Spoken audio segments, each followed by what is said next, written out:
Hi, I'm Dr. Dyan Haspel-Johnson, and it's time for a weekly sleep tip. So I've been talking in recent weeks about learning self-hypnosis for sleep, for self-regulation, for building confidence, for empowering you and relaxing you, and all kinds of other great things. But we're particularly focusing on sleep. And so in recent weeks, I've been talking about things like pacing, and about last week, I was talking about how you could connect mind and body. So this week I want to talk about the importance of truisms in hypnosis and self-hypnosis. Okay, so hypnosis is built on truth, actually. It's built on things that have a root in the present moment that you know to be true. Now, you might be thinking to yourself, maybe you're not, but maybe you are, that sometimes people go to see hypnosis for entertainment or stage hypnosis, which I'm not really a big fan of, to tell you the truth.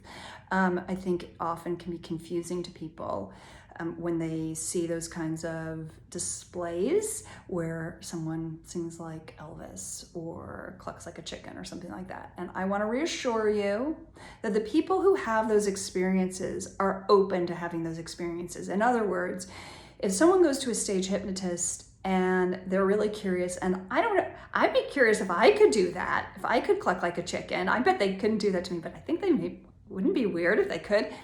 And they think that, and they're open to seeing about that, then that might happen for them. But for someone who's not open to that kind of thing, it's not going to happen. I actually had that experience myself when I was in college, and I went to an auditorium. There was a stage hypnotist, and I thought, I would never let somebody, like, I don't know this guy, I'm not going to let him have control over me. And I had no experience of hypnosis in that circumstance. So I was really surprised many years later when I was in graduate school and I was learning from my professor when I was getting my PhD. I was really surprised that I had all of these really interesting experiences in a safe environment with a safe person. And when I asked him about it, well, why didn't I have anything happen with that stage hypnotist, but I did with you? And he said, well, what was your attitude? And I said, well, I didn't feel like a safe environment to me. I was like, I'm not going to get up in front of everybody and do that. And he was like, well, you weren't open to the experience and therefore you didn't have it. Interesting, right? Anyway, I'm getting a little off the subject. Truisms. So truisms are things that are true. And when you're building hypnosis, it needs to be built on truth. And then you can start to expand that. So for example, if you have insomnia, you might be like, well, Dyan, I can't tell myself I'm going to sleep well if I haven't been sleeping well. That's not a truism. That's not something that's true. And I would say to you, you have to start with something that is true.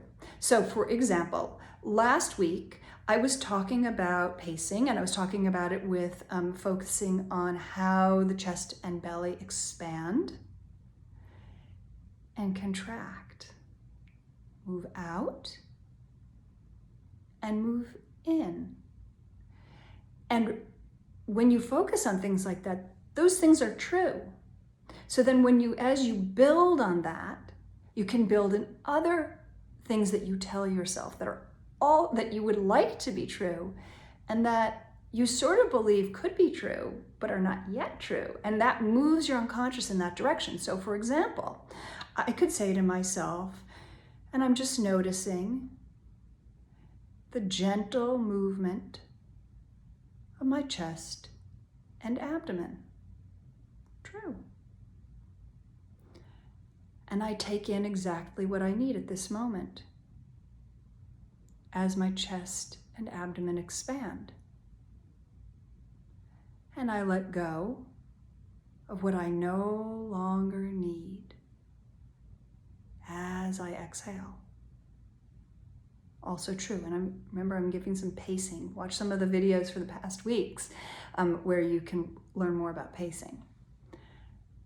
And tonight, I'll find that I sleep remarkably well, and my body stays calm, and my mind stays calm.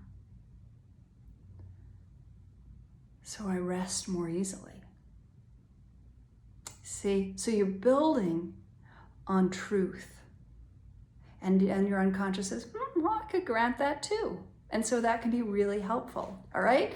So, and of course, if you want to learn a lot more about self-hypnosis and all kinds of much more sophisticated suggestions that you can give yourself, you can get my Deep and Easy Sleep Self-Hypnosis package, which you can get by going to my website, or a better way to do it is to download the free video and ebook, and then actually you'll ultimately get some links that where if you are interested, you can buy that Deep and Easy Sleep Self-Hypnosis package that has like 7 audios of different lengths and all kinds of stuff that you can learn about how you can really get sophisticated with learning self-hypnosis for sleep and listening to audios and videos and ebooks and stuff like that, okay? And you can do it at a discounted price if you get the free materials from the link in my profile, but you can just also enjoy the free materials from the link in my profile.